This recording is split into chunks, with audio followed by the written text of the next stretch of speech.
Tuesday, January 6th, and you're watching the Hammer Daily here on the Hammer Betting Network, presented by our good friends over at FanDuel. I'm your host for today, Jason Cooper, alongside my producer for the next hour and a bit, Jacob Gramegna, and we have a great show for you today, kicking off the new year in the right way. Last show was great. Today is going to be even better, and we're going to keep growing every single show. Before we get into things, do us a huge favor here.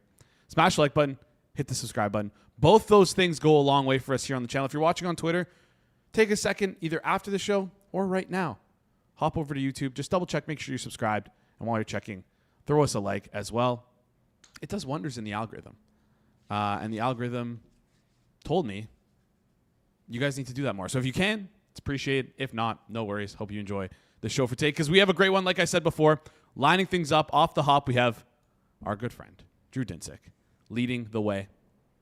We're going to talk a little bit about some NFL awards, some futures. Who is the real MVP? Discuss Coach of the Year. How those two things are most likely correlated, or at least I think they're somewhat correlated. And then Drew's going to come on and give out a couple NBA futures as well that he likes.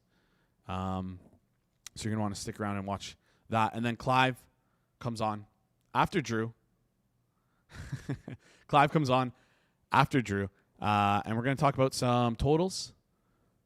Take a look at the first round of the NFL playoffs. And figure out who kind of, might be the highest scoring team. Fun little market on FanDuel that I want to talk about with Clive. And then finally, we close out the show with Edgework. And honestly, I got to talk to Moretto about this because got some positive feedback with Dom coming on yesterday. I thought he did a really great job answering my questions. I threw him a couple hard balls, threw him a couple fast balls, but he did a great job hitting each question out of the park. So maybe we'll get Dom for a day on Edgework Overtime. But nope, today, as always, not a rotating guest, not a rotating cast.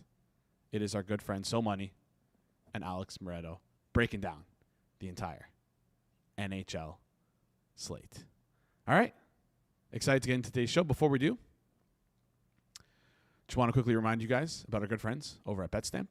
With football in the playoffs and basketball in full swing, now's the time to lock in the BetStamp Pro prop screen. Pro is built for high-level bettors who need to spot and scale up edges fast. Between NFL Sundays and daily NBA action, prop markets are more liquid and prices are sharper than ever, so the window to exploit inefficient numbers is right now. You can't do that without a hyper-efficient, reliable, true line that shows you the real market price in seconds across 150-plus outs, helping you find and hit scalable edges fast. Don't wait.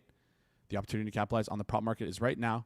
Visit betstamp.com/hammer or scan that QR code you see on screen. Spots are limited during the season, so you're going to want to jump on that early. And you know what? Feeling a little bit generous today. So I'm going to head over and take a look at what's good in terms of market. You know what? This early in the week, usually prop markets aren't that liquid, but for playoffs, they get a lot more liquid, a lot faster. You're going to want to bet this over at FanDuel. Best price in market. If you like Stephon Diggs, over 49.5 receiving yards, -114 at FanDuel. Look how quickly I pulled that up. I didn't even prepare this before the show, but BetStamp Pro helped me pull that up. Best price in market by far. So if you like Stephon Diggs overs against the Chargers, 49.5 -114, you can find that at FanDuel. I don't think there's a better plug than that. How long did that take me? 2 seconds? 3 seconds? Great stuff. Anyways. That was pretty quick. Let's get into things here. Let's bring him on. He's an NFL, NBA, and tennis handicapper. He's a betting analyst for NBC Sports, co-host of the Deep Dive podcast. Getting ready in the background. Drew, I see you. How's it going? Doing well, man. Happy New Year to you and the Hammer fam. Hope you guys all had a great holiday. And, fired up for the NFL playoffs. This is a unique year. It's the most open it's been in, like, how long? It feels like 5 years, maybe 6 years. Like, it truly is. Yeah, the year the Rams beat the Bengals was a pretty flat year. Before that, the year that the Steelers beat the Cardinals, maybe, was kind of the last time we had a year like this where there really just was no team that was better than a +6, which is kind of the way I feel right now. Yeah, that's honestly makes for, in my opinion, the most exciting football. We don't know what's going to happen. Last year, I know there was a ton of people who had those Philadelphia KC exactas to make the Super Bowl right on season open, and they absolutely nailed it. If you got an exacta this year, good for you. If you get the exacta this year, good for you, because it's tough sledding. Well, I mean, yeah, you're a long way from home, but I'm sure that price is absurd. So Yeah, that'll be fun to cheer for. exactly. Really looking forward to it. Happy New Year to you as well. I see you on Twitter. You're like, when are you going to start your sommelier route with all this wine tasting and all this wine reviews that you do? Because like you're the wine plug. If I ever need to impress someone on a date, I kind of just secretly scroll through your Twitter and try and find a good wine. Oh, hey, you messaged me, man. You got my number. I'll just tell you. No, the 2025 for me was a lot about trying to be more mindful of the wine I was consuming. Like I'm a wine tourist. Like I plan a couple of trips a year to go to regions where I haven't tasted and like try things and learn things and kind of get insider tips. And for years I was just kind of like some of it goes in one ear and out the other, especially when you're drinking. But 2025, my New Year's resolution was I'm gonna take a picture, write down like some tasting notes of every wine I try, and like really kind of build out an opinion about the space. And it just happened to work out well that there's renewed interest among our community in that stuff right now. So here I am. But I don't ever see myself taking the step forward into the sommelier space. But surely if there are people who are at their early stages of exploring wine that want some tips, they want some, the most important stuff is like literally just give me a couple labels to look for at the supermarket that I'm not going to feel like I'm cheated. Like that's sort of the beginning steps. And then from there you kind of figure out, well, what is my style that really speaks to me? And then where do they make that? What are some other similar styles? And how do I, kind of spiral from there into, understanding more about the, what is kind of the perfect crossover of science and art. I feel like that is a lot of handicapping as well. So a lot of crossover in terms of why this interests me. But yeah, anyone out there that needs tips for, a bottle for a special occasion, hit me up. All right, I appreciate that because I'm definitely going to take you up on that, and I'm also going to have to add this to the end of your tagline here when I bring you in. I don't want to say sommelier because maybe that's too. You're not there yet, but bottom up wine tasting expert. I love that. All right, perfect. Let's dive right into things here. I want to talk about the MVP conversation because super tight race. Feels like no one's May nor Stafford have separated themselves. It's a 2-horse race here. You could make a case for both. For me, intuitively, I was thinking down the stretch, it's going to be Stafford. He kind of laid an egg on that primetime game. If he won that game, I think he would have secured the MVP, but it left it up in the air on that Monday night game in Week 17 against Atlanta. But again, intuitively, Stafford is my guy to win the award. Just feels like, again, the lifetime achievement narrative seems to be strong and well. Maybe that's just in my head. Maybe that's not true with the voters right now, but that's what I think. The problem is a lot of smart people I talk to are saying May. So like I don't know which way to go here, and I don't think there really is a right answer, and that's why we see the odds being so tight right now with Stafford at -175, Drake May at +140. Who do you have as your MVP, and who would you bet on if you had to make a bet right now? Yeah, two very different questions. And you're right, that primetime game on Monday Night Football, those standalone games carry more weight just because everybody's watching them. And especially a Monday night game where it's like, okay, well, now the football's done for the week. We got to comment on it all week. Like that definitely kind of amplifies the outcome. And it's funny to think about that game in particular. You remember that play that almost got the Rams back into it where Puka Nacua comes oh so close to the catch of the year on the sideline. Like if he makes that catch, Rams win. If he makes that catch, the Bucs are in the playoffs. If he makes that catch, he's the offensive player of the year. If he makes that catch, Matt Stafford is your runaway MVP instead of just your probably likely MVP. If I had a vote, I would vote for Drake May, but it would be a very narrow margin for me. My metric that kind of is the North Star is total EPA generated over the balance of the season. I don't care as much about, who you played, how good or bad your schedule is. Everybody that's picking apart schedules is missing a hugely important point, which is nobody's played anyone good because nobody's good this year. Like it's kind of just the way things are. Like you think your team is running hot right now. I'll throw cold water on the Jags, who I think can realistically win the AFC. Like their success at the end of the year came against playing against the Colts twice, the Titans twice, the Jets. Like, congratulations, you beat the brains out of teams that were absolutely flailing. Like, one impressive win against the Broncos, who I don't think anyone trusts or believes is a realistic contender, even though they're the most likely team to represent the AFC by my numbers. So yeah, it's kind of a funny circular game to be like, well, nobody's played anyone. And honestly, the total EPA generated by Drake May this year was phenomenal. The fact that he did it while also, kind of being a pretty aggressively under pressure, because his offensive line this year was good, not great, I think is notable. The fact that he did it by hitting home runs with his arm and just impressive style of quarterback play that we don't see anywhere else across the league this year was pretty cool. And then the fact that, he did it, even though he did it dragging a dunce of a coach and Mike Vrabel with him, I think is notable. And a bad defense, all of it is, all of the Patriots' success, I feel like, can be attributed to specifically his growth and his performance this year. And I think he has generated more EPA than anyone else in the NFL, and that's worth respecting and tipping your hat to. And so I would give it to Drake May, but I do think it's pretty narrow. I do think that the people who want to give Stafford a Lifetime Achievement Award are going to be a meaningful block of the voting group. I think the people who want to see it again from Drake May against a more difficult schedule, for do it against the first place schedule, and then we'll give you the MVP. Like, there's definitely a little bit of that. It's weird to see Drake May's sophomore season held up against Lamar Jackson and Pat Mahomes, and he wasn't as good as Mahomes was in year two. He wasn't as good as Lamar Jackson.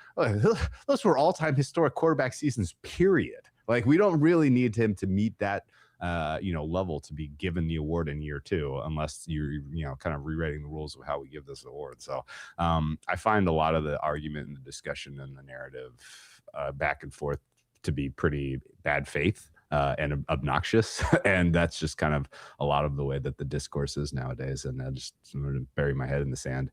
I feel like it's going to be 26-24 Stafford over May, and the 26 is going to be carried by the people who are personal friends with Stafford.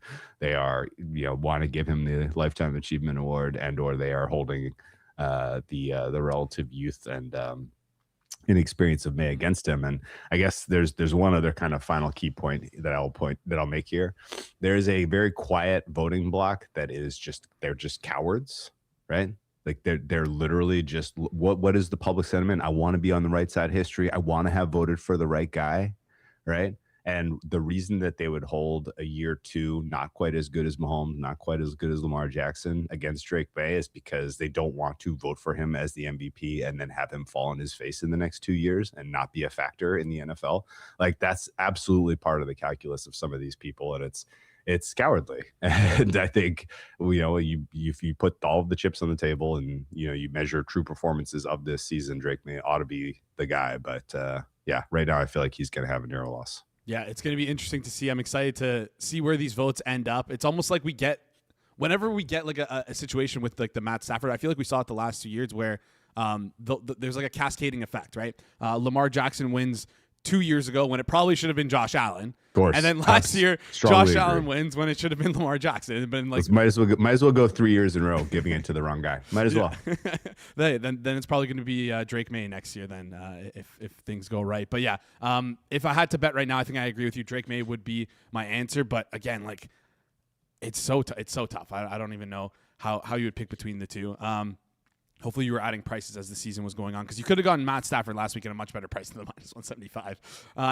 He didn't really do much to convince anyone of anything. The other truly annoying part of this is that it feels like a lot of the voting block is coalesced around Vrabel as the coach of the year. And it's like, he's not a value add. I still have yet to see anyone explain to me how Vrabel is a value add. In any way. And you stack them up against these other offensive geniuses who are finding ways to develop and, kind of reconstruct offense in a world where defense is dominating. And it's like, it's amazingly impressive what they're doing. And I don't see it with Vrabel.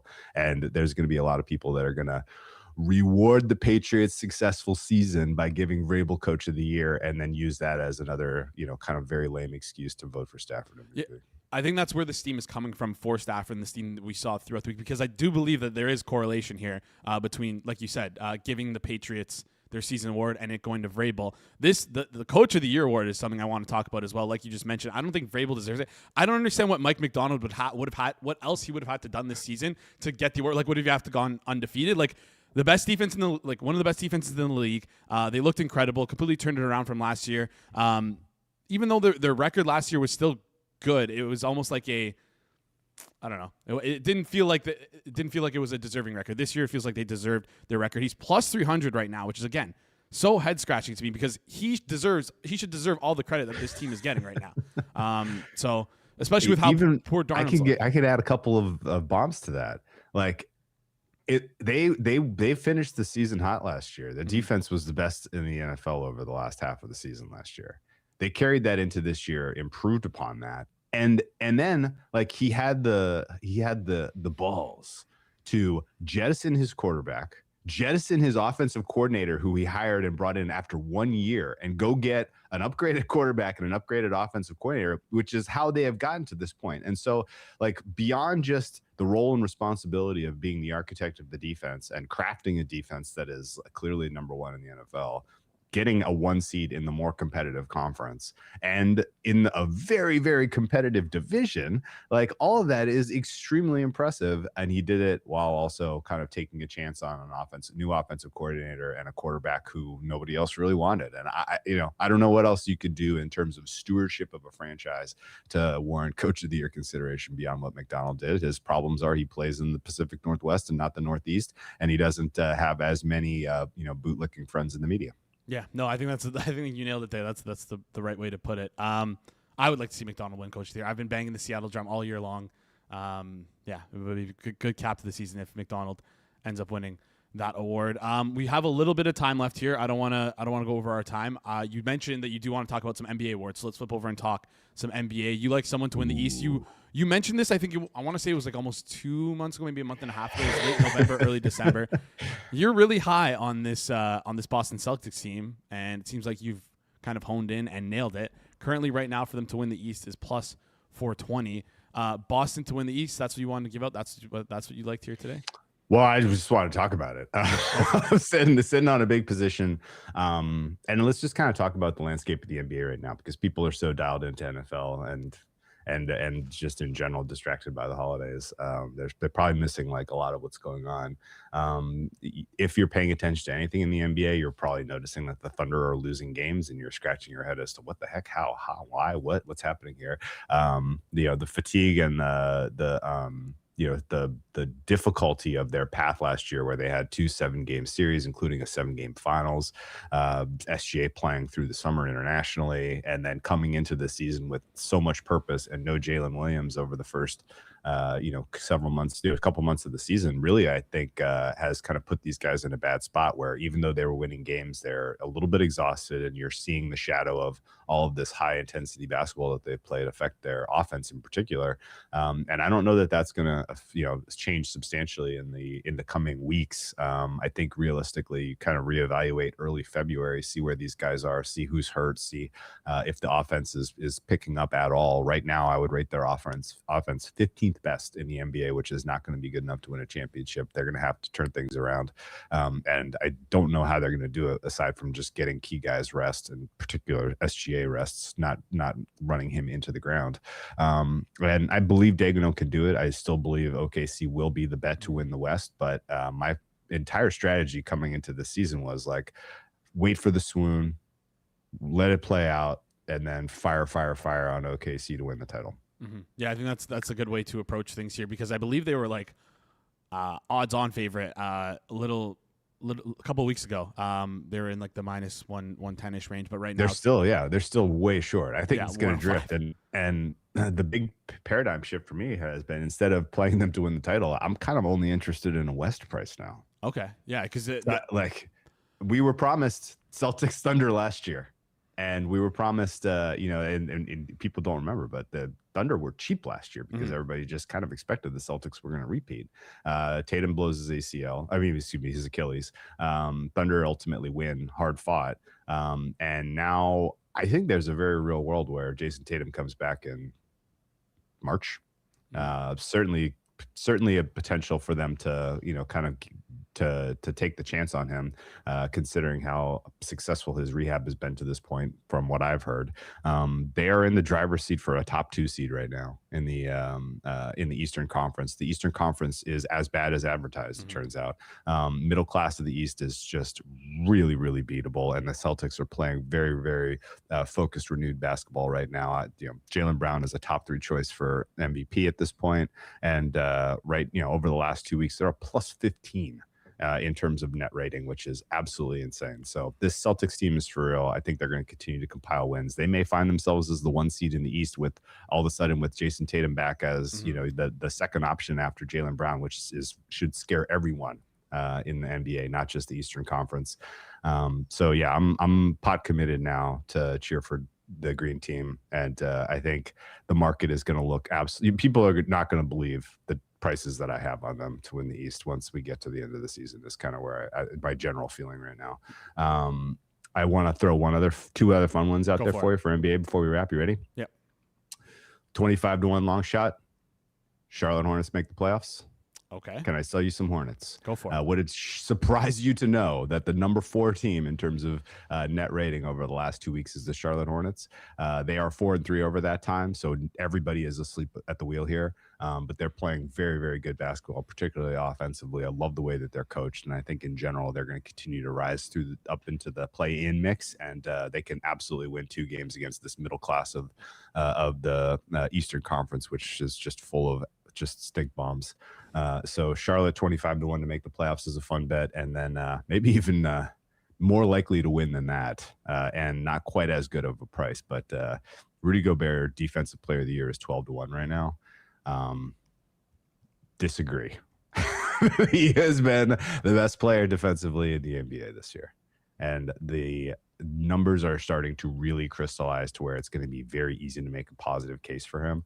I think the likelihood that Chet Holmgren gets a little bit of a break here at some point, either because he gets hurt or because they just need him to, kind of regroup before a playoff push is could take him out of qualification here. And Rudy Gobert getting a final crowning DPOY, I think, is absolutely in the cards. So that's 12-1 right now. He should obviously be the second choice after Chet Holmgren, in my opinion, and fair price for him is more like 4-1. And I think you're going to start to hear people start beat that drum for Rudy. Yeah, we talked about this I think a little bit ago with Kirk, who mentioned it as well. The friction here is that he's just not well liked among the league. But again, if you're putting up the numbers, and if Chet Holmgren might not hit that like games played marker, which you would need, completely opens up this award. Rudy Gobert 12-1. Love that look. Gonna add that to the portfolio. Drew, appreciate everything you do for us here on the show. Appreciate you joining us. I know it's super early out there in California on the West Coast, but anyways, appreciate you joining the show. Happy New Year to you and yours. We'll see you next week. Awesome. Best of luck, guys. Enjoy Wildcard weekend. Thank you. See you soon. Bye. Great stuff there from Drew Dinsick, Will Capper, over on Twitter. Go follow him, in the description down below. Before we get into things, before we bring on Clive next, talk some totals, talk about some fun markets here in the NFL. Just want to give a quick shout out to our sponsors over at FanDuel. You know how wild it gets when an NBA player goes off for 50. Now that moment could literally make you money thanks to FanDuel's brand new 50-piece jackpot. All you have to do is claim your jackpot token in the FanDuel Sportsbook app. Then, before the game begins, just use your token when you place a bet on a player's over-under for points or players to score X plus points. And if your player scores 50 points or more, you'll win a share of the bonus jackpot for the day in bonus bets. So, if you know which player is going to have a big night, just make your pick on FanDuel, because the next 50 burger could be worth a whole lot more than just bragging rights. Visit FanDuel.com/forwardprogress. Take your shot on the 50-piece jackpot. That's FanDuel.com/forwardprogress for a chance to win your share of the jackpot in bonus bets. FanDuel, play your game. Must be 21 plus and present in select states for Kansas. Affiliates, Kansas Star Casino, 18 plus and present in D.C. Kentucky, or Wyoming. Opt-in required. Must place eligible pre-live wager on select markets. Prize pool to be split equally among all eligible participants who made the correct pick. Bonus issues no withdrawable bonus bets which expire 7 days after receipt. Gambling problem? Call 1-800-GAMBLER. Visit rghelp.com. Call 1-888-789-7777 or visit ccpg.org/China. Connecticut. Visit mdgamblinghelp.org. In Maryland. Hope is here. Visit gamblinghelpline.ma.org or call 1-800-750-5024 support. Massachusetts or call 1-877-8-HOPE-NY. Text HOPE-NY in New York. Excited to have Pips on when we promo this contest next. Gonna have to coordinate that. All right. Up next, you know him as the co-host of Forward Progress on that Sunday Reset. Frequenter of this show and a frequenter in our Discord as well. Clive, how's it going, my friend? Hey, what's going on? Good. Excited to get into things with you. But before we start, our Bears, we made it. Yeah. I feel like you and I, we did a segment on, surprise teams, long shots, whatever. And, I think we talked about the Bears. I want to say we talked about the Panthers. And at one point in a different stream, I think we talked about Denver. Mm-hmm. Listen, I'm a Bears fan. I've said that before. A skeptical Bears fan, but God, did they nail this coaching hire? Yeah, they cooked. I talked about it, I think, yesterday with George, just talking about the coaching hires, coaching cycle for this year. It feels like if you wanted a new coach and you kind of sat on a coach, you made a mistake. You should have fired him last year and gone through that cycle of coaches for last year because the options now are abysmal for teams. We're not going to see like a good hire like that for feels like a little while. No, I don't think there's any like super hot OC out there that you want to build a team around. I think the best two were taken, last year. And I just saw that Cliff Kingsbury is leaving the Commanders. Oh, I didn't see which that. I didn't expect. I think that's news within the last half hour to pursue other opportunities. I don't know what that necessarily means for him. I don't know if he's somebody I'd be excited about giving a head coach job to again right away, but I guess I could see it. Yeah, no. I assume he's leaving for a head coaching position. There's so many options out there, but it's like, who would make sense for him? I guess maybe Giants or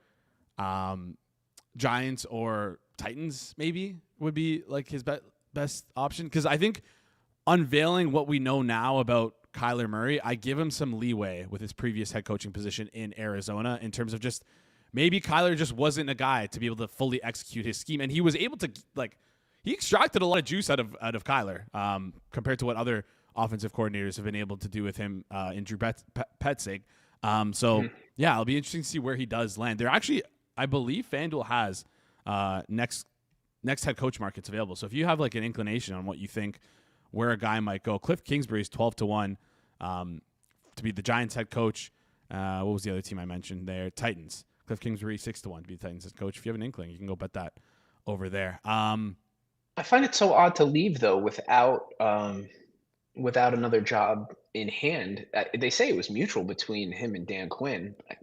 Again, like more news I'm sure will come out about it. Yeah. Just interesting the way that this kind of came out of left field. Yeah. I think he's definitely a good like play caller, play designer, all those sorts of things, but it seems like character and leader might not be his best trait. So we'll see if he maybe he takes like an OC job with like the Lions, right? Cuz who knows if Morton's going to stick around there.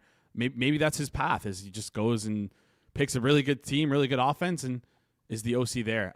Head coach will be interesting to see because, yeah, like we said yesterday, the options aren't that great there. Let's dive into the wild card weekend, though. Should be a lot of fun with a lot of these games. You have two bets that you've already placed.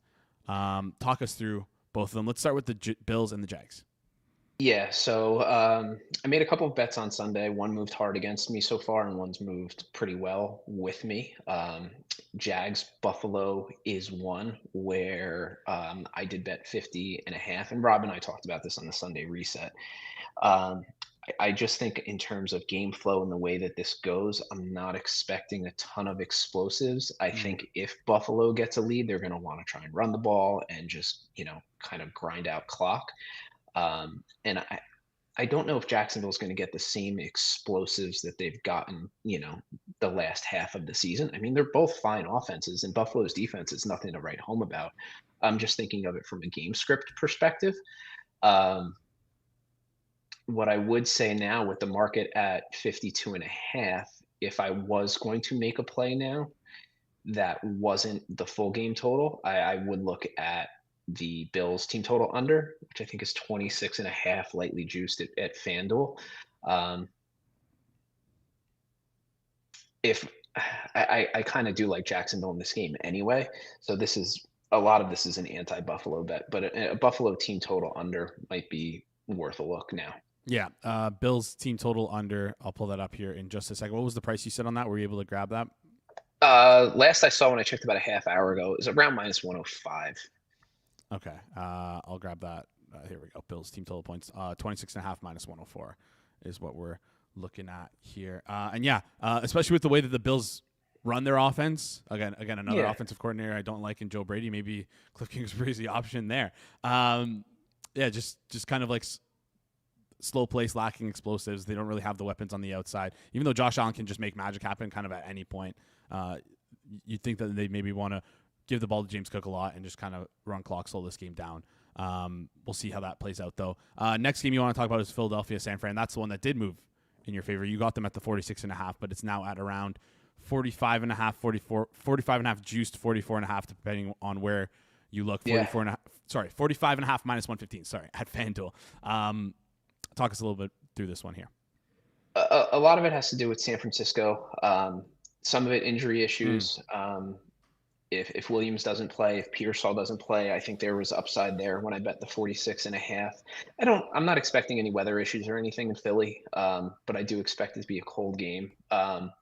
I don't think Philly's offense is designed to take advantage of a defense like San Francisco is right now. Like you and I both watched the Bears San Francisco game, and that was, kind of like a track meet, for lack of a better term, in, just a lot of successful offensive plays, chunk plays, etc. I don't know that Philly's necessarily designed like that. So even to play a defense like San Francisco, I don't know that they're necessarily going to go and exploit that. And on the flip side, San Francisco has definitely struggled and made most of their bones against really, really bad defenses, which I don't think this Philly team is at all. So with the problems that they have on offense, I just think this is a good matchup for Philly, and that's why I did like the under. Yeah, that Vic Fangio, scary defensive coordinator. We saw what happened when the Niners played the Seattle Seahawks. They weren't really to replicate what we saw over the previous 4 or 5 weeks of just putting up as many points as they possibly can here. So yeah, the under is what you like. Would you still take it at this 45.5 minus 115 at FanDuel, or is this just a little too thin for you? It's a little thin. It's thin. And I mean, like, there are actually, I think, some 44.5s out there at other books now. So, I mean, if you really like it, I think there might be something. I think you can make a case for it. But if I was betting today, the edge would be super thin. Yeah. All right. Makes perfect sense there. Let's move over. I wanted to talk a market that I found that was up on FanDuel that I think is pretty interesting, and it's kind of coincides with two of the bets that you made here today. It's under Wildcard specials. You're going to want to head down. Highest scoring team in the Wildcard round. The reason why I want to talk about it is because Rams are favorite right now in this market, plus 330.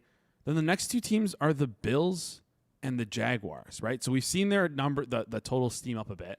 But if you're thinking that maybe these guys aren't going to put up points, maybe if it doesn't have the game script for you, if you think there's a lot of opportunity on this board, if you had to take a look at the market right now, is there any team that you'd like that you could make a case for, maybe one or two teams here?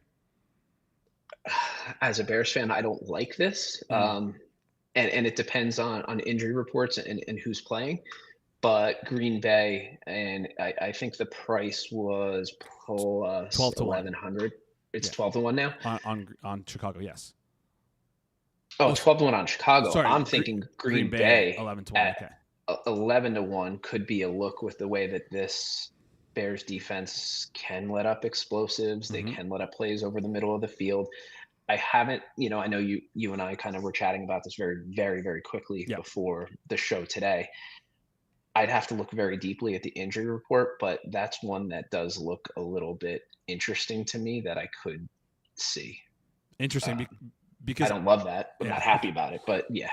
So obviously people are going to make fun of me for this, but I was actually looking at the other side of things because I think this game, even though it's not one of the higher totals on the board, 45.5, it's actually among one of the lower totals on the board, the third lowest total on the board. Pretty close with other games though. I like the Bears at 12-1 because I think both these teams can create explosive plays. I think the Green Bay Packers defense without Micah Parsons has sort of struggled a little bit down the stretch, and I think, two great offensive minds. If I were to take a stab at this market, I would look towards, like you said, the Bears or the Packers here. So I guess think the Bears is a fair look too. Yeah. I guess the way that I look at it is like, what's the range of outcomes and what are the distributions that are possible? And and Judah would be a great person to have this conversation with, in terms of those tail outcomes. Yes. And I could see either way in this game that happening. And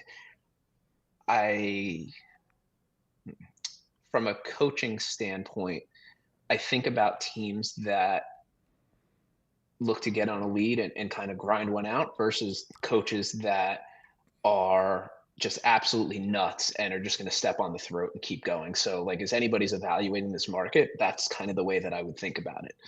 Yeah. I'm in the same thought process as you. When I look to this 10-1 to 20-1 range, you have Packers, Bears, Texans, and Chargers. I feel fall into that bucket of sort of, if you're ahead, let's just grind it out and get to the end of the game. The only other team I would consider is the Niners at 18-1, but again, like we talked about, they play a very, very tough, strong Philadelphia defense where we saw them struggle against good defenses in the past. And I think if you're going to attack this market, it has to be one of the two between the Packers and the Bears. And hey, maybe you go to look at the highest scoring game of the wild card round instead, and you can get them at plus 450 to be the highest scoring game of the wild card round. Any other team you would take here? Rams at plus 330. They have such a, on paper, cookie cutter matchup according to the odds, 10.5 point favorites here.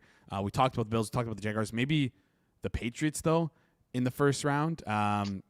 The other thing that I would think about is teams that could turn either defense or special teams into points, with quarterbacks that are either turnover prone or teams that are fumble heavy or are good at generating turnovers.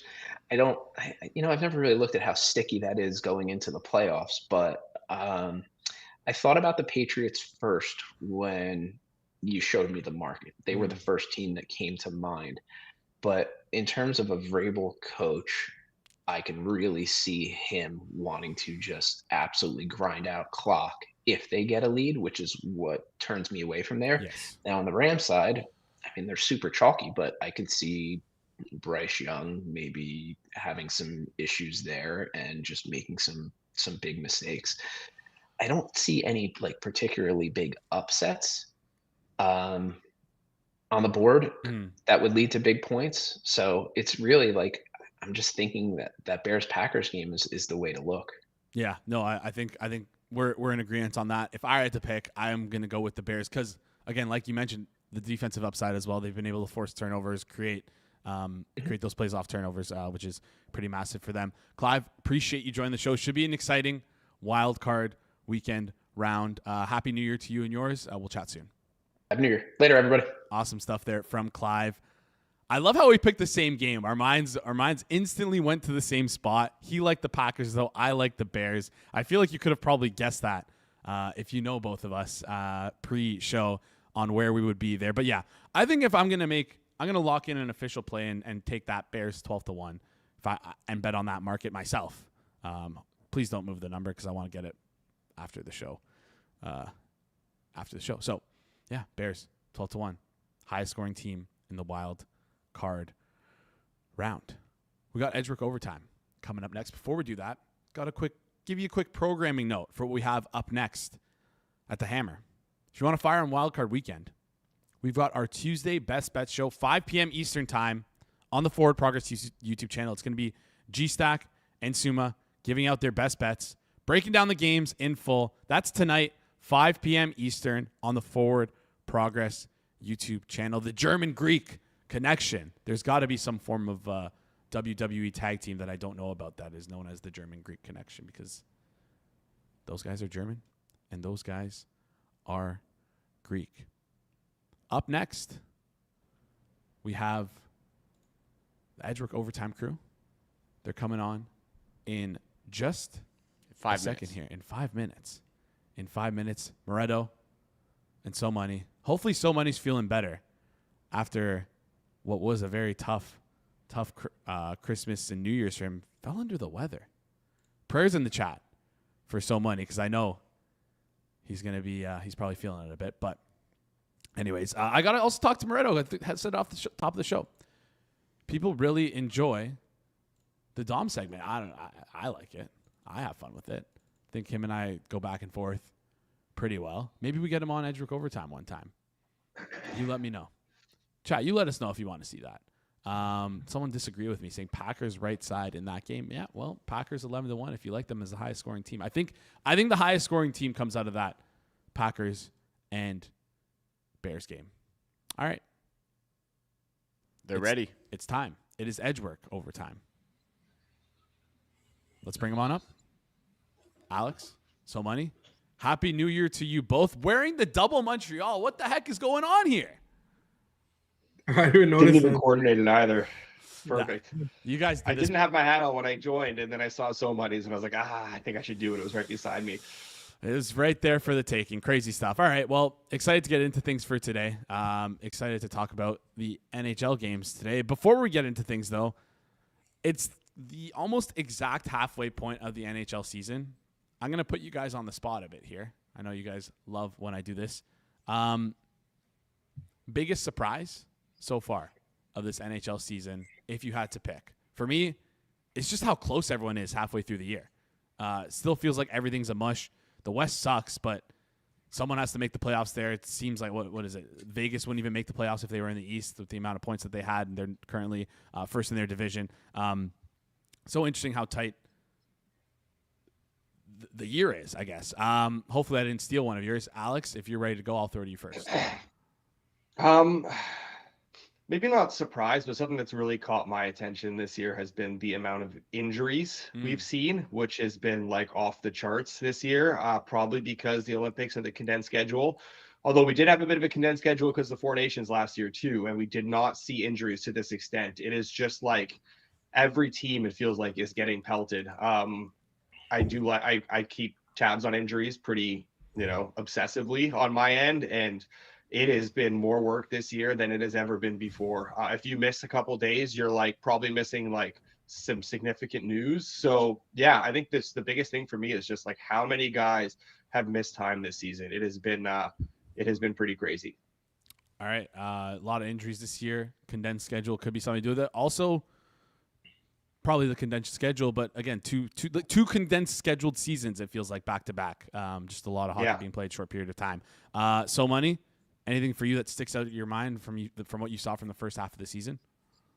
Yeah, one thing that sticks out is the dramatic shifts in form probably on like a game-to-game basis with these teams. You see teams go on streaks, they look good, and then like all of a sudden they just go into the tank, right? I think it's been more dramatic for me this year than in previous seasons. There's that, and also just how bad the Pacific Division is. I keep waiting for someone to take the reins there. I thought that the Ducks would stick around, but they've fallen off. Vegas has fallen off. The Oilers just want to keep everybody around when they can really take control. So, those two things stick out to me for sure. All right, yeah, that terrible division. It feels like this is the time of year, maybe in 5 or 10 games, when the Edmonton Oilers just decide to dial it up a little bit, and then they go on like some crazy end of year run, capture the division there. All right, let's get into things for today. You guys ready to go? Is this going to be a light day? Is this going to be a heavy day? What are we feeling here? Not heavy, but not nothing. Okay. So Money, you got some stuff for us? I don't know about somebody. Yeah, I've got some stuff. It's I'm not spraying the board either though. All right. Yeah. Let's get into things. Great way to start off the new year. So money. Also happy to hear that you're feeling better. I know you were sick last week. Yeah, thanks, man. All It's right. Now, got me down. now My, I'm under the Yeah, I see. on, it. unbelievable. From so money gave it to Moretto. All right. Although it sounds like somebody had that bad flu that's going around. I just got a nice man cold, so I'm I'm able to battle through that. I heard that flu was pretty nasty. my 7-year-old was up longer than me or later than me than I was on New Year's Eve. Wow. All right. It's gonna let's dive into things here. Happy that to hear you're recovered and healthy now. Starting with Vancouver Buffalo. Sorry, so many. We're gonna have to start with you though. Buffalo right now -172 on the money line. Buffalo at home totals at 6 -112 towards the over. I don't mean to make you feel sick again, so money, by talking about your Canucks, but I'm gonna start with you.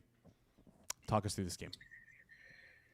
Yeah, I mean, on surface, it looks like that the Canucks there's value on the Canucks, but they just haven't been playing well.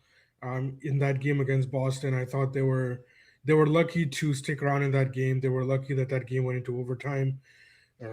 Their play has dipped drastically after the Quinn Hughes trade bump, I guess. And on Buffalo's side, I'm not. And I mean, they lost that last game, but I'm not going to punish them too much after losing one game. I didn't think they look terrible.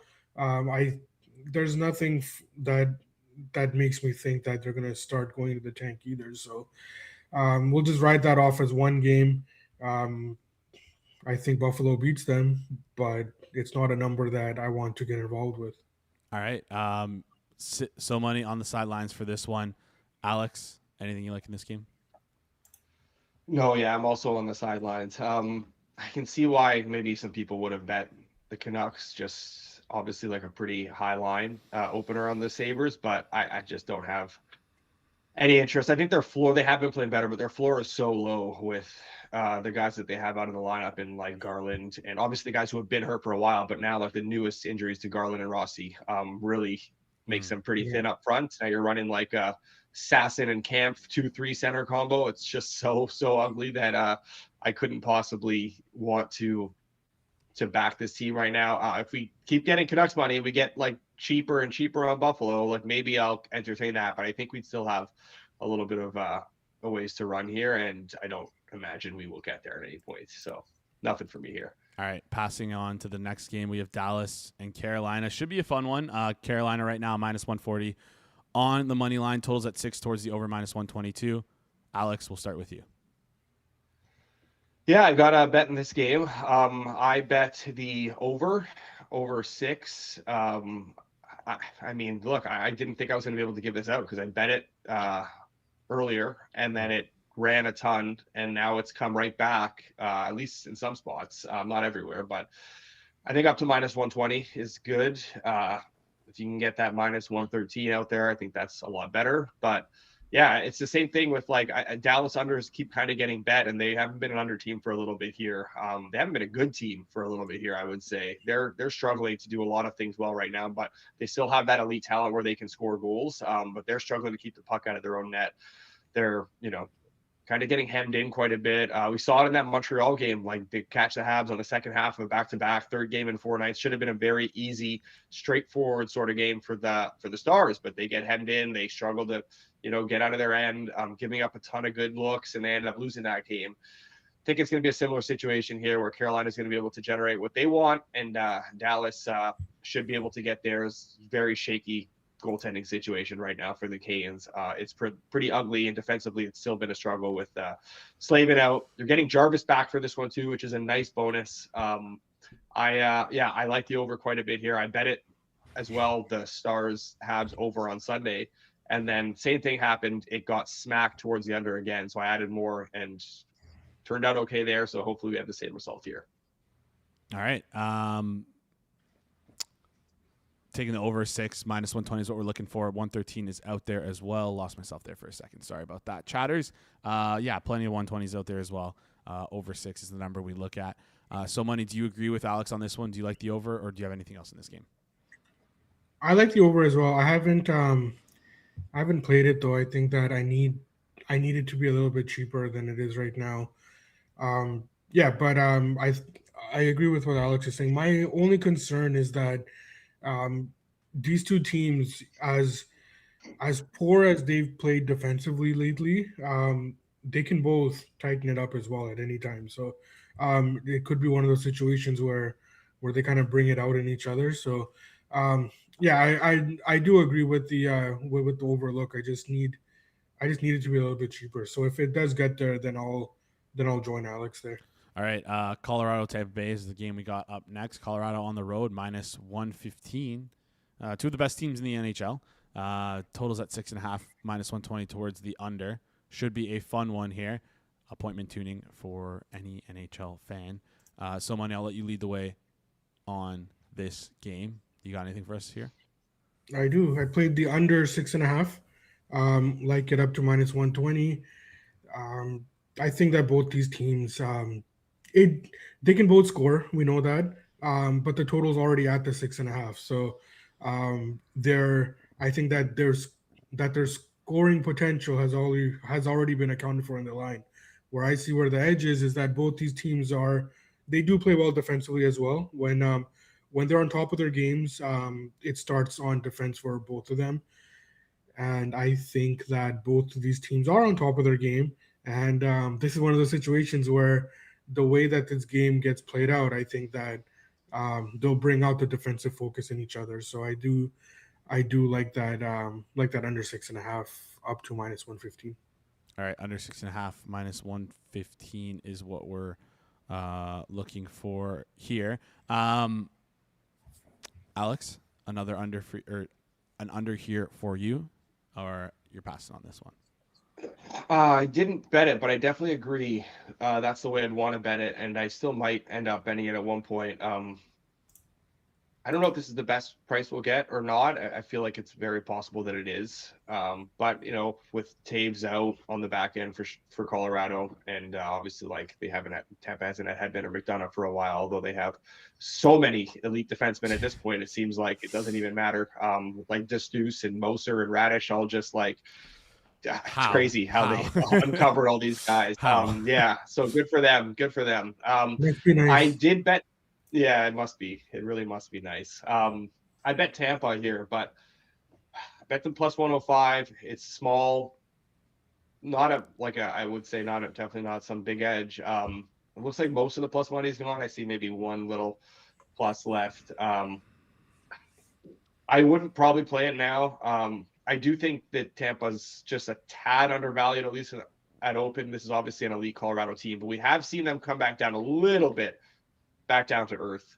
Maybe, playing in that nice cushy Western Conference has been pretty kind to them. Not to diminish what they've done, and this is still an elite hockey team. They are the best team in the NHL, but Tampa isn't that far off, and Tampa is at home here. Colorado is now adjusting to life without Landeskog, without Devin Taves. I do think that we've gotten to a point where Colorado's just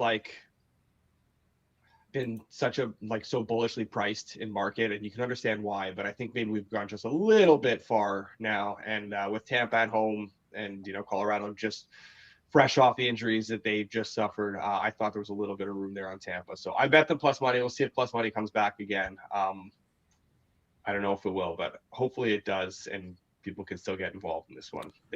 There is one plus money out there. We're not gonna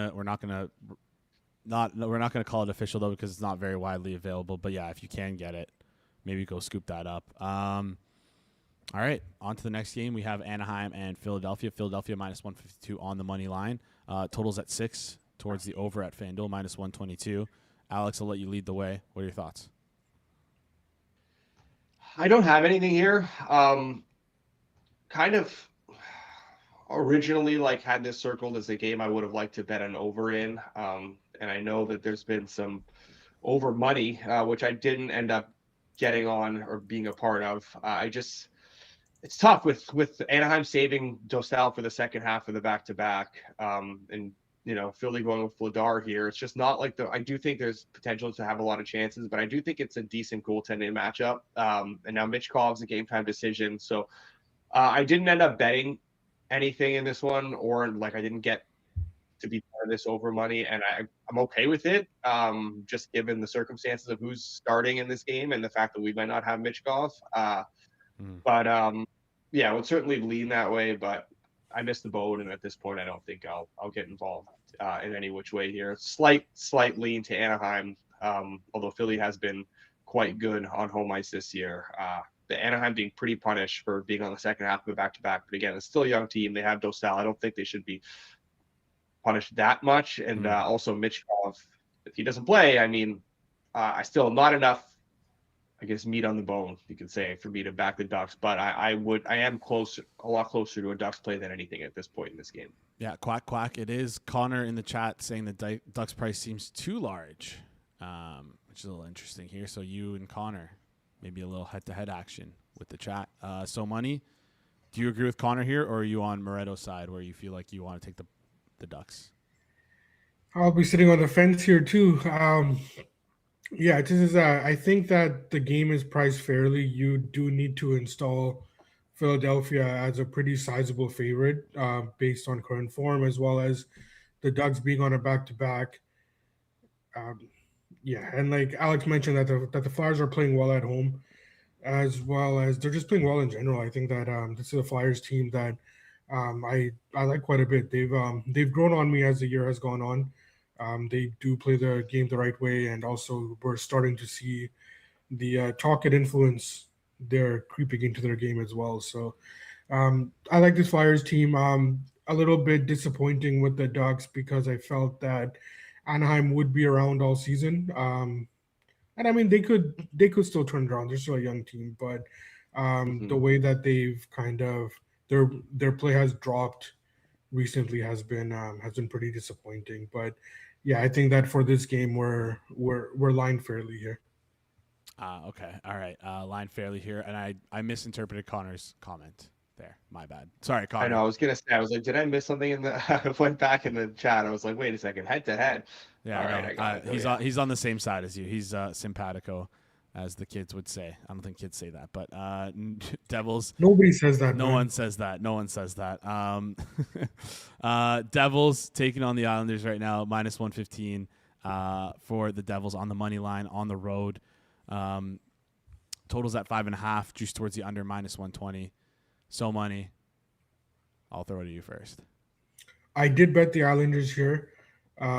There's still some plus money left. I like them at anything plus money. We'll see Sorokin back. The Devils went into the tank. They won a couple of games. They lost their last game against Carolina when I thought that that was a game they probably should have won, and they couldn't pull it off. So I'm not ready to say that the Devils are back. I will say, though, that I do like the way that the Islanders are playing in general. They did struggle for a little bit there, even though they were getting results. But I think that they're a team that, in certain situations, I would be wanting to back them. So I did bet the Islanders. I think that at plus money with Sorokin coming back, that was something that I had to take. All right, with Sorokin back, plus money here for the Islanders. Plus 100 is what we're looking for.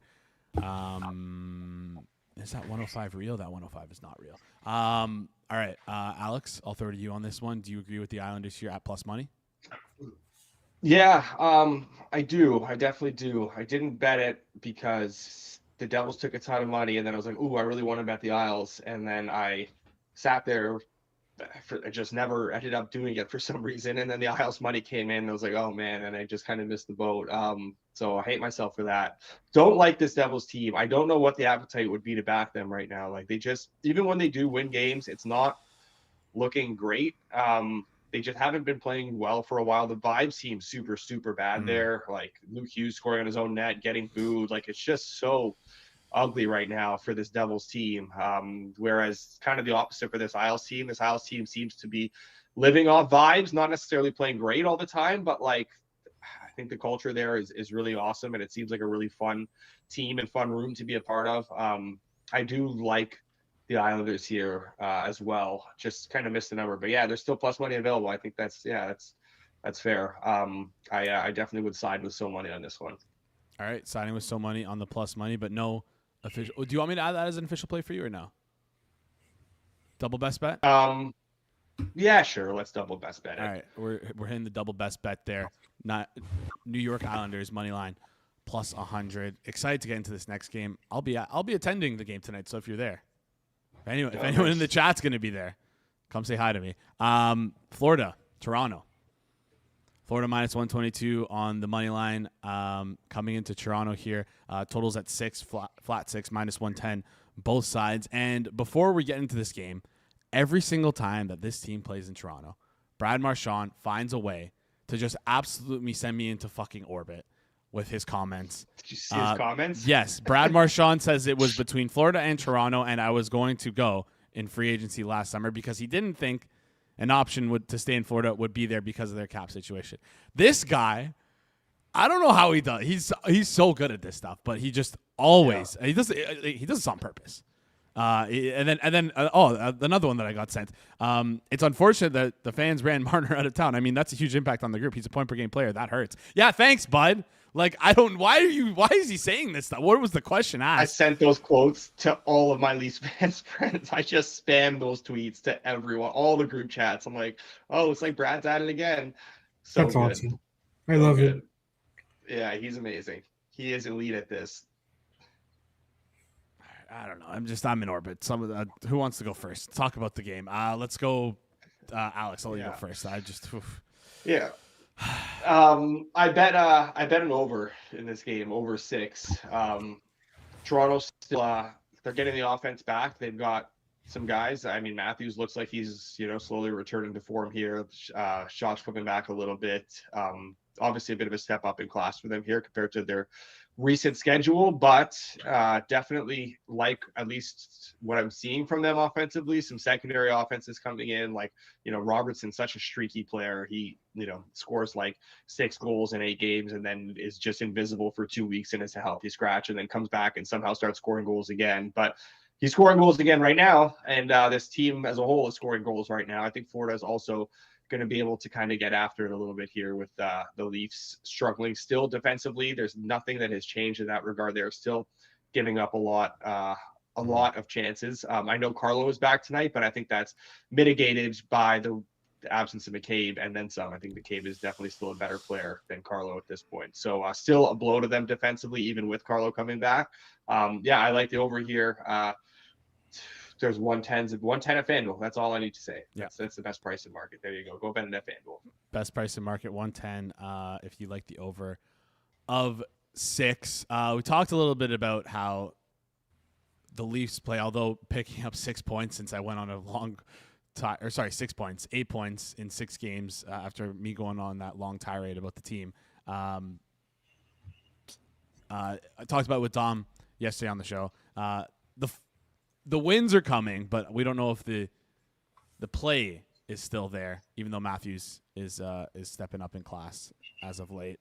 So money, do you agree with Alex here? Are you going to show me some love and bet that plus 102 on the Leafs? You're nodding your head. I did bet the Leafs. Wow. We are all Leafs. Bet them plus money. They're still still fighting through the flu there, man, or the cold. Bet the Leafs at plus money. I still like it there. I do like the way that they're starting to play again. I think that and I want to get in front of it as their play improves. Florida, they won that game against Colorado in a game that they did get up for. But before that, their play was dipping a little bit. So I'm not back on Florida and saying that they're going to be showing up for every game yet.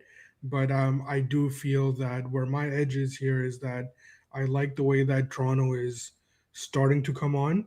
And I want to get in front of Toronto more so than I want to fade Florida right now. So this is more of a play on If I'm right, and if Toronto is starting to come on, then these are the prices that I do want to be betting them at, especially in the short term.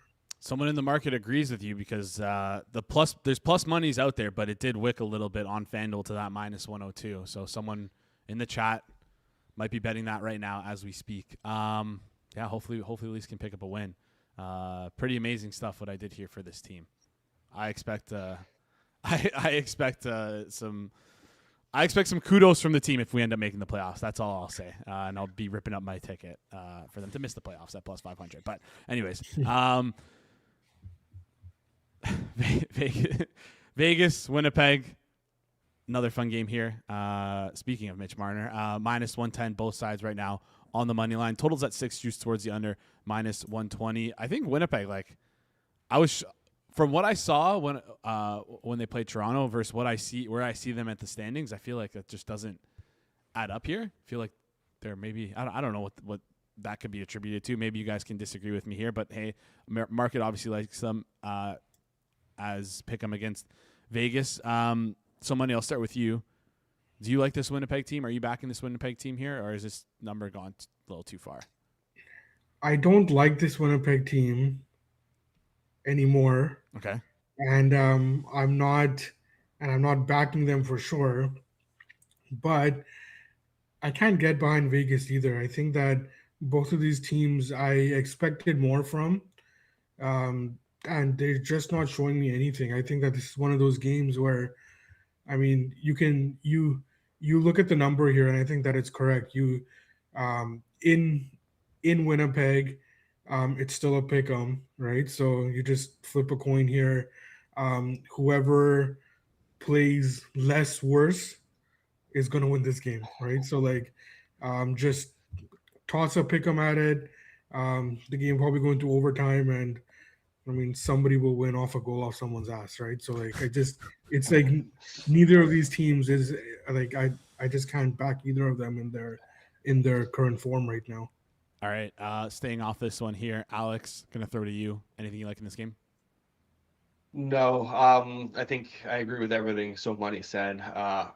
Crazy how you can see the impact Shea Theodore has on this team, because without him, it's literally like their demise was entirely tied to Shea Theodore not being in the lineup. Obviously, like Eichel too was a big loss, but Eichel's back now, and it hasn't quite corrected itself. They're still playing decently. I think the wins are coming. But again, I really don't like this Winnipeg team, and I do really want to bet Vegas because I do think they're going to start winning games soon, but their goaltending has been pretty bad, and I need to see a better number if I'm going to do it with Vegas. Definitely would need a plus sign, hopefully plus 105. And the way Winnipeg's being bet every game in market, I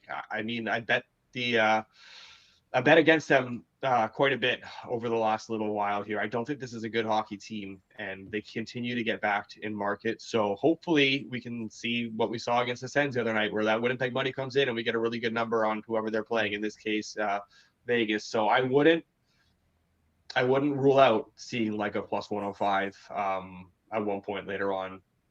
We'll see. If that does happen, then I will bet it. Otherwise, I won't have anything in this game. Eyes peeled for that plus money on the Vegas Golden Knights. 3 more games to go. You guys know the drill here. Do us a favor. Smash the like button. It goes a long way here on the channel if you're new to the channel as well. Hit that subscribe button. If you're watching on Twitter, head over to YouTube. Click the like button and double check that you're subscribed. That's all I ask. Also, if you're watching on YouTube right now and you think you're subscribed, double check you're subscribed. Everyone double check. Make sure you're subscribed.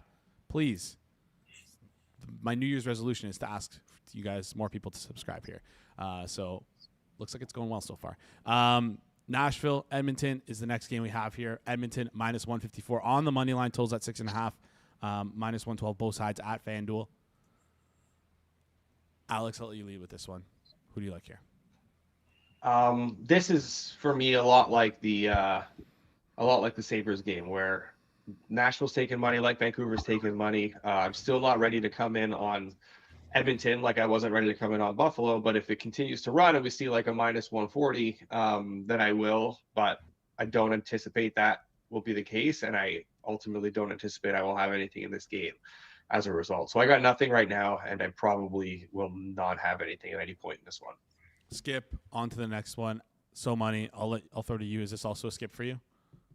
Yeah, it is. I like the way that Nashville has been playing for the last little bit here.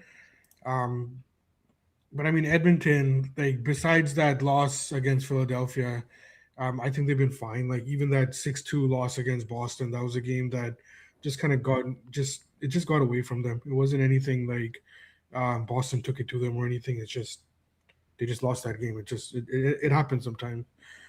So I'm not ready to punish Edmonton too much right now. I'm still expecting Edmonton to go on a run, and I think they will. But I think that it's we're lined fairly here, and I do agree with Alex. It does seem to be a similar setup to Vancouver Buffalo, where on surface it looks like there's value there on Nashville with the way that they've been playing, but um, if Edmonton plays up to their ceiling that they've shown the last few games, I think that they should win this game. All right. But that's a no bet for you, though, just to clarify. It's a no bet. It's a no bet, but you like Edmonton here. Just not at the number. Need a better number here. Last two games on the board, Columbus, San Jose. Second last game, minus 126 right now on the money line, plus 105 on the other side for San Jose.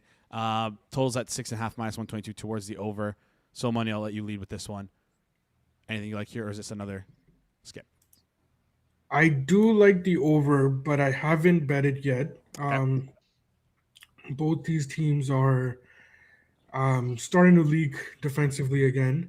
San Jose's been up and down like that all year. Columbus is starting to get into these wild games too. So unfortunately, the number's out of range right now. So I do need I do need it a little bit better. I like the over, but not at the current number. If it gets down to minus 115, in the minus 115 range, then I would be betting the over in this game. All right. Need that minus 115. Just a hair too high. Minus 122 at FanDuel. I see a minus 118 out there. Maybe we'll get it. Alex, are you okay to click it at that 122? Do you want to take the other side against So Money? What do you like in this game? I would prefer to click it at the minus 120s or minus 118 that's there, but I did bet over 6.5, minus 115, exactly what So Money said. I do think there's a strong chance here as well that we see Merzlikins. It's been 7 in a row for Greaves. I think it's above 50% chance we see Elvis, in which case I would bet it at minus 125 even that's out there.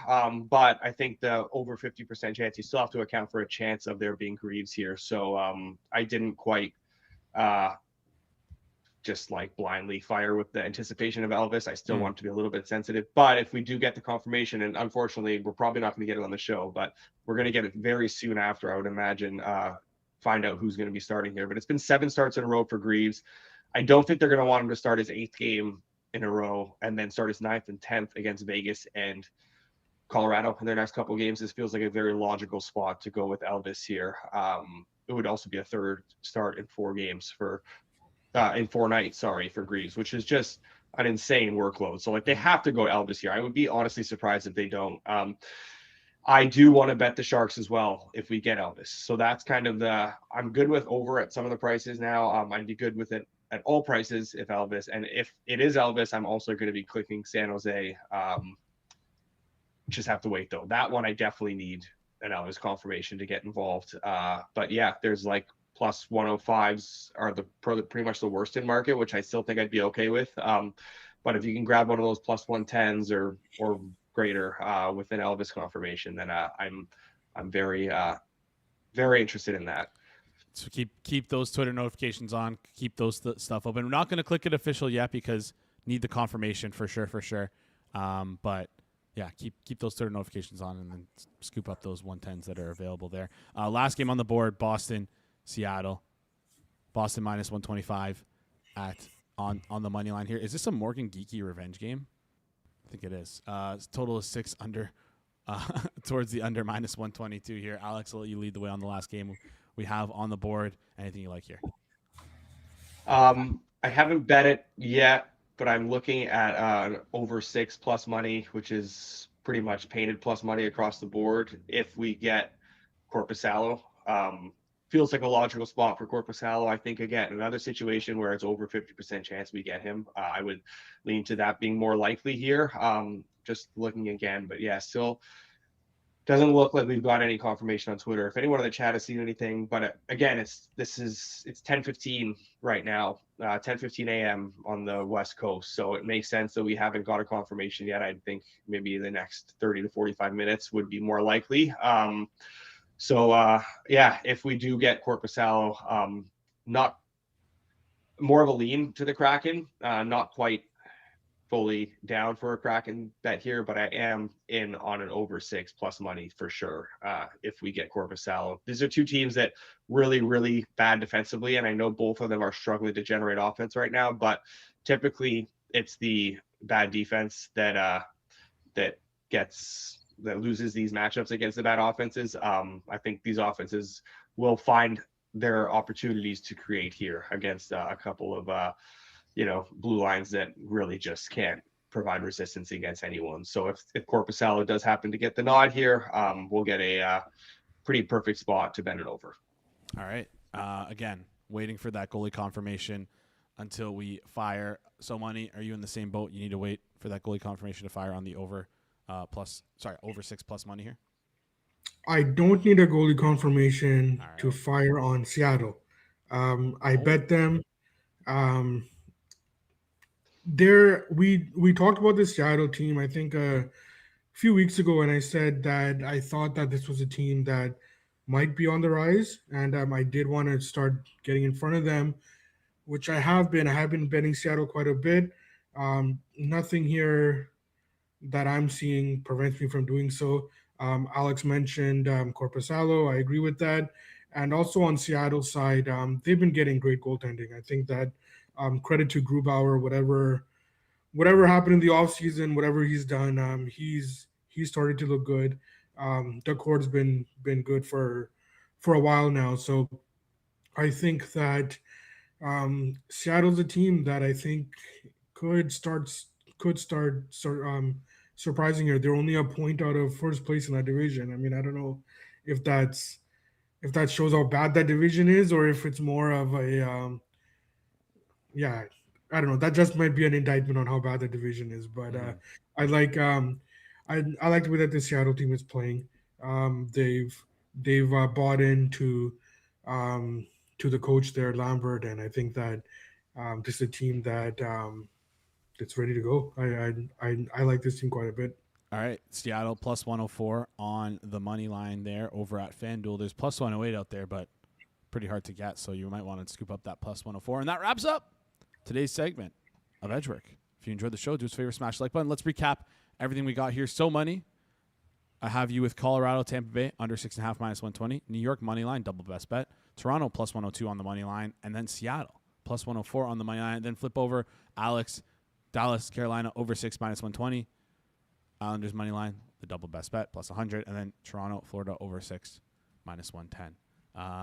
Before we head out here, any final thoughts on or instant reactions? I guess not instant, but reactions to any of the Olympic roster stuff? Could be men's or women's, whatever you guys pick. What was your first thing that you thought of when you saw those rosters come out? I'll start with you, So Money. I thought about the pettiness of the Canadian management. They're leaving Bedard out. I thought that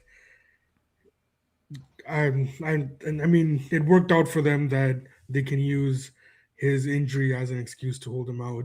But I thought that he should have been on the team. And I don't know what Guerin is doing out there in the States, but I mean, it's fine. He's going to have a bunch of role players playing in games that are going to be highly skilled. So it's just better for us, I guess. Yeah. All right.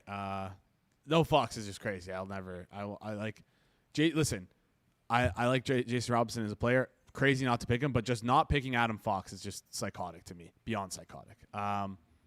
Alex, anything as I go blurry here. Yeah. I will say no, Adam Fox is crazy, but my hot take is that we just haven't seen enough of him yet. So people aren't quite caught up, and they have this like false narrative about like him not being good defensively because of like his first 2 months as a rookie. But Lane Hudson is better than Adam Fox, and Lane Hudson should be on the U.S. Olympic team. Happy he's not. Happy gets a break. But I don't think Noah Hannafin should be there. And I think maybe a little hot takey, but I don't think Brock Faber is.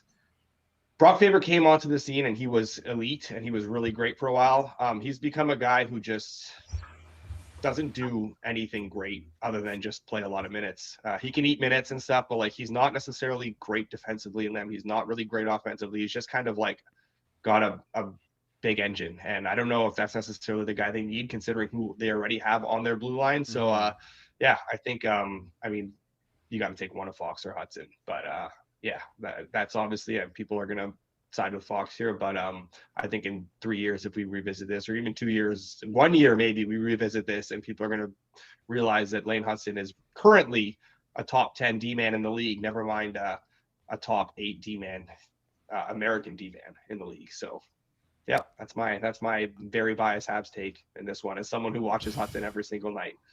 I would still have Adam Fox over Lane Hudson, but I think you can make the case that both of them should be on the team. I think that's pretty fair to say. Yeah, I think so too. I think you can take off Hannafin and Faber. Yeah, even exactly. Honestly, maybe even Seth Jones. Yeah. Yeah. All right. Well, good hot takes here. That was a spicy meatball.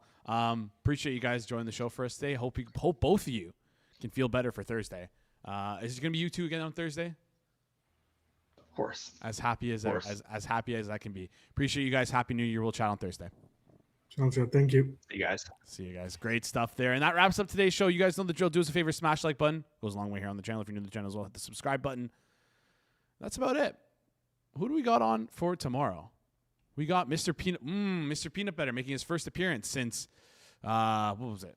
Hopefully making his first appearance. Since it's been almost 3 weeks. His Ohio State lost. So maybe he might not show up. Pips. Again. Pips is going to be on the show. And then the pizza man spins the wheel, closes it out. We'll serve us some nice pies on a Wednesday. That wraps up today's show. Appreciate you guys. One more time, smash the like button. Slash the like button. Goes a long way here on the channel. And that wraps up things for today. This has been the Tuesday, January 6th edition of the Hammer Daily here on the Hammer Bang Network, presented by FanDuel. We will see you